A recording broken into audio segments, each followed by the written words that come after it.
Hello friends, आज का पहला प्रश्न है अखिल भारतीय जनगणना का प्रथम प्रयास कब किया गया था। तो याद रखिएगा, जितने भी हम फैक्ट बताएंगे आप सबको याद रखिएगा। जनगणना पहली बार जनगणना हुआ था 1872 में लॉर्ड मेयो के कार्यकाल में।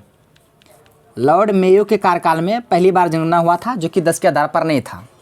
उसके बाद 1881 में जो हुआ था लॉर्ड रिपन के कार्यकाल में, तब से प्रत्येक 10 वर्ष के अंतराल में जनगणना किया जाता है। प्रश्न भी पूछेगा कितने वर्ष के अंतराल में जनगणना होता है। प्रत्येक 10 वर्ष के अंतराल में जनगणना होता है। और कब से रेगुलर जनगणना हो रहा है? 1881 से। पहली बार कब हुआ था? 1872 में। तो प्रश्न पूछा गया था प्रथम प्रयास, यानी पहली बार कब हुआ था? 1872। तो इसका आंसर क्या होगा? ऑप्शन 20 का करेक्ट आंसर हो गया। तो इससे संबंधित जो भी फैक्ट बने थे हम सबको बता दिए। आई होप आप ये प्रश्न को समझ गए होंगे। पहली बार 1872 लॉर्ड मेयो कार्यकाल में, प्रत्येक 10 वर्ष के अंतराल में 1881 में शुरू हुआ था लॉर्ड रिपन के कार्यकाल में, तभी से प्रत्येक 10 वर्ष के अंतराल में जनगणना किया जाता है। अब इसे याद रखिएगा। इसका आंसर ऑप्शन बी हो गया। आप बढ़ते हैं अगले प्रश्न की ओर। प्रश्न है, बुद्ध किस वंश से संबंधित थे? गौतम बुद्ध किस वंश से संबंधित थे, ये आपको बताना है। ऑप्शन में दिया शाक्य, मल्ल, कोलीय, कुरु। तो ये तीनों नहीं होगा। इसका आंसर ऑप्शन ए हो जाएगा शाक्य। ये शाक्य वंश के थे गौतम बुद्ध, और ये बौद्ध धर्म के संस्थापक भी थे। इसका जन्म नेपाल के लुम्बिनी में हुआ था। और ज्ञान की प्राप्ति, गौतम बुद्ध को ज्ञान की प्राप्ति, यहाँ से भी प्रश्न पूछा जाता है। ज्ञान प्राप्ति और प्रथम उपदेश, प्रथम उपदेश ये दिया था सारनाथ में। और ज्ञान की प्राप्ति हुआ था बोध गया, बिहार बोध गया में ज्ञान की प्राप्ति, लेकिन प्रथम उपदेश सारनाथ में। और सर्वाधिक उपदेश श्रावस्ती में, सर्वाधिक उपदेश श्रावस्ती में। तो सभी को आपको ध्यान में रखना है। गौतम बुद्ध बौद्ध धर्म के संस्थापक, ज्ञान की प्राप्ति बोध गया में, प्रथम उपदेश सारनाथ में, सर्वाधिक उपदेश श्रावस्ती में। प्रश्न, अमेरिका ने क्रमशः हिरोशिमा और नागासाकी पर किस तिथि को परमाणु बम गिराया था? परमाणु बम गिराया गया था द्वितीय विश्व युद्ध के समय अमेरिका के द्वारा जापान के हिरोशिमा और नागासाकी में। कहाँ? हिरोशिमा और नागासाकी में कब गिराया गया था, वो उस डेट को आपको बताना है। ऑप्शन में दिया है, क्या ऑप्शन देंगे? सब वही है, 6 अगस्त 1945। हटाइए, इसका डायरेक्ट बता देते हैं। पहला गिराया था 6 अगस्त 1945, दूसरा गिराया था 9 अगस्त 1945। 6 अगस्त 1945 से हिरोशिमा में, और 9 अगस्त 1945 से नागासाकी में। कहाँ? नागासाकी में, याद रखिएगा। तो इसका आंसर क्या होगा? 6 अगस्त 1945, 9 अगस्त 1945। ऑप्शन ए इसका करेक्ट आंसर हो जाएगा। इस डेट को आपको याद रखना, यहाँ से प्रश्न पूछा जाता है। तो अमेरिका के द्वारा जापान के हिरोशिमा और नागासाकी में बम कब गिराया गया था? एक 6 अगस्त 1945, दूसरा 9 अगस्त 1945। इसका आंसर ऑप्शन ए हो गया। नेक्स्ट है, भारतीय संविधान की प्रस्तावना में संशोधन किया गया है? कितना बार अमेंडमेंट किया गया है भारतीय संविधान के प्रस्तावना में, ये आपको बताना है। तो याद रखिएगा, एक ही बार संशोधन किया गया है भारतीय संविधान की प्रस्तावना में, 42वां संविधान संशोधन 1976। याद रखिए, एक बार मात्र। तो इसका आंसर ऑप्शन ए हो जाएगा। एक ही बार कब क्या था? तो याद रखिए 42वां कॉन्स्टिट्यूशनल अमेंडमेंट एक्ट था। कब का? 1976 का।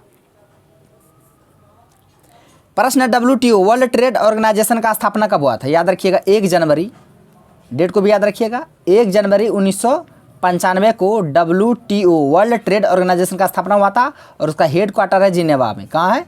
जिनेवा में इसका हेड क्वार्टर है। किसका? World trade organization. और WHO वर्ल्ड हेल्थ ऑर्गेनाइजेशन, इसका भी हेडक्वार्टर कहाँ है? जेनेवा में है। और WTO का भी हेडक्वार्टर जेनेवा में है। दोनों को याद रखिएगा। इसका आंसर ऑप्शन डी हो जाएगा। 1995, 1 जनवरी 1995 को WTO यानी कि विश्व व्यापार संगठन का स्थापना हुआ था। हेडक्वार्टर है जेनेवा में। प्रश्न है, प्रेस की स्वतंत्रता भारत के संविधान के किस अनुच्छेद के अंतर्गत निहित है? प्रेस की स्वतंत्रता सबको पता होगा, आर्टिकल 19। आर्टिकल 19 में है प्रेस की स्वतंत्रता। प्रश्न है, भारत के किस राज्य में पहली महिला राज्यपाल नियुक्ति की गई थी? पहली महिला राज्यपाल और पहली महिला मुख्यमंत्री, दोनों यूपी उत्तर प्रदेश में। और पहली महिला राज्यपाल जो थी वो Sarojini Naidu, Nightingale of India, Sarojini Naidu. याद रखिएगा कि भारत के किस राज्य में पहली महिला राज्यपाल नियुक्त की गई थी? तो उत्तर प्रदेश में। कौन थी? सरोजिनी नायडू। याद रखिएगा। प्रश्न है, भारतीय संविधान का कौन सा अनुच्छेद भारत के महान्यायवादी अटॉर्नी जनरल से संबंधित है? कौन सा आर्टिकल अटर्नी जनरल महान्यायवादी से संबंधित है? अनुच्छेद 76। अनुच्छेद 76 याद रखिएगा। ये संसद का सदस्य नहीं है, लोकसभा राज्यसभा का सदस्य नहीं है, लेकिन भाग ले सकता है। कौन? तो वो अटर्नी जनरल, भारत के महान्यायवादी। इसका आंसर ऑप्शन सी हो जाएगा, अनुच्छेद 76। याद रखिएगा, ये आर्टिकल पूछा जाता है बहुत सारे एग्जामों में। कल्पसूत्र के लेखक कौन थे? प्रत्येक प्रश्न बहुत ज़्यादा महत्वपूर्ण होंगे और सबको छांट करके लाए हैं, तो याद रखिएगा कल्पसूत्र के लेखक आपको बताना है। ऑप्शन में दिया महावीर स्वामी, भद्रबाहु, महात्मा बुद्ध, पार्श्वनाथ। तो इसका आंसर ऑप्शन बी हो जाएगा, भद्रबाहु। ये प्रश्न बहुत बार पूछा गया कि कल्पसूत्र के लेखक कौन है? भद्रबाहु। कल्पसूत्र भद्रबाहु। नेक्स्ट है इकोनॉमिक्स से संबंधित प्रश्न। नरसिम्हन समिति का संबंध किससे है? सबको पता होगा अगर जो पढ़ते हैं, जो नहीं पढ़ते तो कोई बात नहीं है। नरसिम्हन समिति, याद रखिएगा इसका संबंध है बैंकिंग संरचना में सुधार। तो याद सिर्फ ये याद रखिएगा, Narasimhan committee banking, Narasimhan committee banking, बस इसको भी याद रखा, माइंड में अपने ऑटोमेटिक आ जाएगा। तो ऑप्शन सी इसका करेक्ट आंसर हो जाएगा। स्वतंत्र भारत का पहला बजट 26 नवंबर 1947 को तत्कालीन वित्त मंत्री ने पेश किया था। स्वतंत्र भारत, आज़ाद भारत का पहला बजट किसके द्वारा पेश किया गया था? ये आपको बताना। उस समय जो वित्त मंत्री थी, फाइनेंस मिनिस्टर, उसका नाम आपको बताना है। ऑप्शन में दिया है सरदार वल्लभ भाई पटेल, कैलाश नाथ कटजू, सनमुखम सेठी, जवाहरलाल नेहरू। तो याद रखिएगा जो स्वतंत्र भारत का प्रथम वित्त मंत्री, इसका आंसर ऑप्शन सी हो जाएगा, सनमुखम सेठी। इसी के द्वारा 26 नवंबर 1947 को स्वतंत्र भारत का पहला बजट पेश किया गया था। इसका आंसर ऑप्शन सी हो जाएगा, सनमुखम सेठी। प्रश्न है, भगवान बुद्ध को निम्नलिखित में से किस नदी के तट पर ज्ञान की प्राप्ति हुई थी? ज्ञान की प्राप्ति हुआ कहाँ था? बोधगया में। बिहार के बोधगया में। अभी इससे पहले बताए थे, ज्ञान की प्राप्ति बोधगया में। पहला उपदेश सारनाथ में, सर्वाधिक उपदेश श्रावस्ती में, और मृत्यु कुशीनारा। ऑप्शन में दिया है निरंजना, बूढ़ी गंडक, महानंदा, भूटानी बालन। तो याद रखिएगा इसका आंसर जो होगा ऑप्शन ए, निरंजना नदी के किनारे, जिसे फाल्गु नदी भी बोलते हैं, फाल्गु इसी के सहायक है। तो फाल्गु निरंजना नदी के किनारे गौतम बुद्ध को ज्ञान की प्राप्ति हुई थी। कहाँ पे? तो बोधगया में। कहाँ? बोधगया में। और इन्होंने जो प्रवचन दिए थे, उपदेश दिए थे, उसे कहा जाता है धर्म चक्र परिवर्तन, धर्म चक्र परिवर्तन। और पहला उपदेश सारनाथ। प्रश्न है, काव्य ग्रंथ पद्मावत के लेखक कौन है? इससे संबंधित प्रश्न भी पूछता है। जो पद्मावत के लेखक है ये तो बता देंगे, मलिक मोहम्मद जैसी, लेकिन ये किस भाषा में लिखे गए थे इस पुस्तक को, इसको आपको बताना है। तो याद रखिएगा जो पद्मावत है इसका लेखक है मलिक मोहम्मद जैसी। इसका आंसर ऑप्शन बी हो जाएगा। यहाँ कभी कभी भाषा भी पूछ लिया जाता है, तो अवधी भाषा। किस भाषा में लिखा गया था पुस्तक? अवधी भाषा में। और इसके राइटर कौन है? मलिक मोहम्मद जैसी। और प्रश्न है, पंत अभयारण्य बिहार के किस जिला में स्थित है? बता दें बिहार में एक ही नेशनल पार्क है, राष्ट्रीय उद्यान है, वो वाल्मीकि नेशनल पार्क है, वे पश्चिमी चंपारण में है। लेकिन यहाँ प्रश्न पूछा गया पंत अभयारण्य बिहार के किस जिला में है? पहली बात, पंत अभयारण्य है कहाँ? तो बिहार में। बिहार के कौन सा डिस्ट्रिक्ट में, ये आपको बताना है।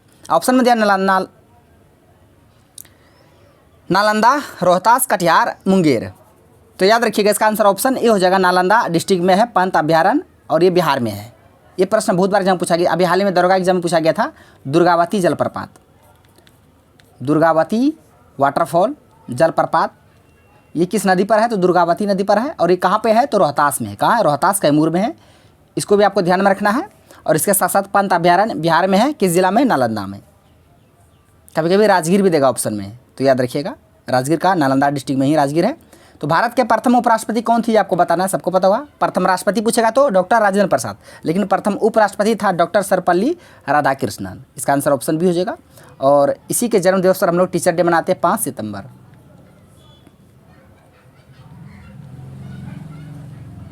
Teacher day. तो फ्रेंड्स आज का प्रश्न बस यहीं तक था। थैंक्स फॉर वॉचिंग वीडियो, धन्यवाद। अब मिलते हैं नेक्स्ट वीडियो में नेक्स्ट टॉपिक के साथ।